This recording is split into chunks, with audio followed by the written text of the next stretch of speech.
With August now behind us, for Microsoft professionals, there's one thing more exciting than pumpkin spice lattes or football season, and that's your August stock vests. The way it works is your RSUs, your restricted stock units, vest every 3 months. And on those vest dates, the vested shares multiplied by the current Microsoft stock price equals your total RSU bonus value. I call it a bonus because in reality, we encourage you to think of these as cash bonuses.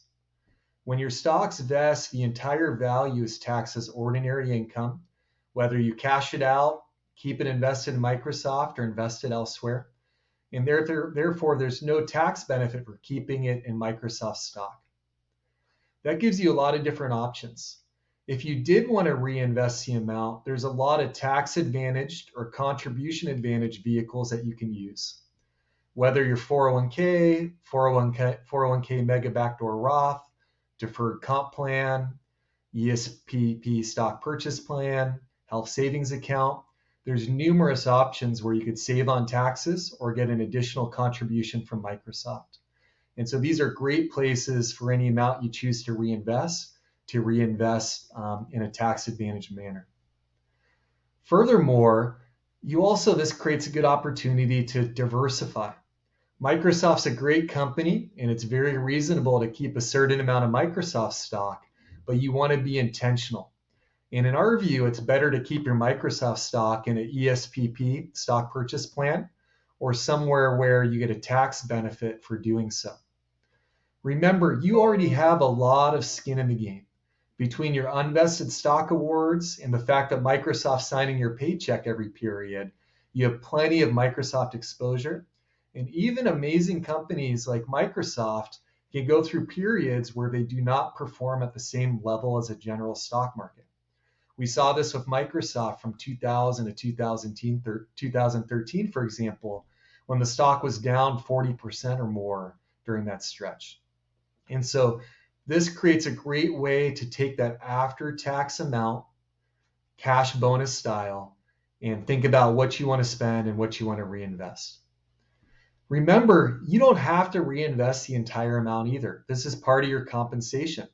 As I hit on earlier, it's better to save through these other tax advantage, contribution advantage ways. And so it's okay if you want to spend some of your Microsoft bonus, your RSU stock award bonus. The key there is having a thought out, intentional plan where you know how much you need to stash away each year, each quarter to hit your goals and stay on that plan. And then anything beyond that can go into your lifestyle.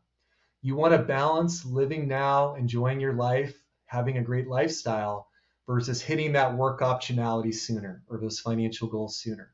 And so it's all about the balance there. Another tidbit, from our experience, these RSU vests are the number one culprit for tax surprises come tax season. Because again, the way it works, that entire amount is taxed as ordinary income. And the federal withholding requirement of 22% does not cut it for most Microsoft professionals based on your tax bracket. And so what we do for all the folks we work with is you want an ongoing tax plan where you have an idea of where you're going to land tax-wise and what tax payments you need to be making throughout the year to avoid tax surprises, penalties, and undue interest.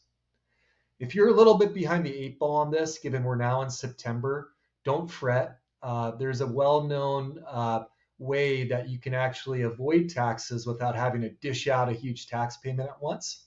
And so as long as your tax payments for 2023 are 110% or more of the prior years, so 10% higher than your taxes due for 2022, you can avoid penalty that way.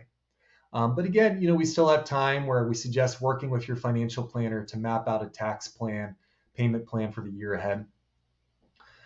Lastly, for those on that home stretch to work optionality or more formal retirement, the 55 and 15 rule is key at Microsoft. What that means is if you leave Microsoft and you're 55 or older, and you've had 15 consecutive service years at Microsoft as an FTE, then you can enjoy your unvested stock to continue to vest over the vest schedule. Given the stock typically vests over a 5-year period, this could be a really meaningful amount of your compensation. So planning around that 55 and 15 rule is critical to not leave a significant amount on the table that can really make a year or two difference or more in work optionality timeline. So with your August RSUs freshly vested, this is a prime time to strategize. Don't hesitate to shoot me a note if you have any questions or want to go over anything for your own financial picture. Happy to chat. I hope you enjoyed the video.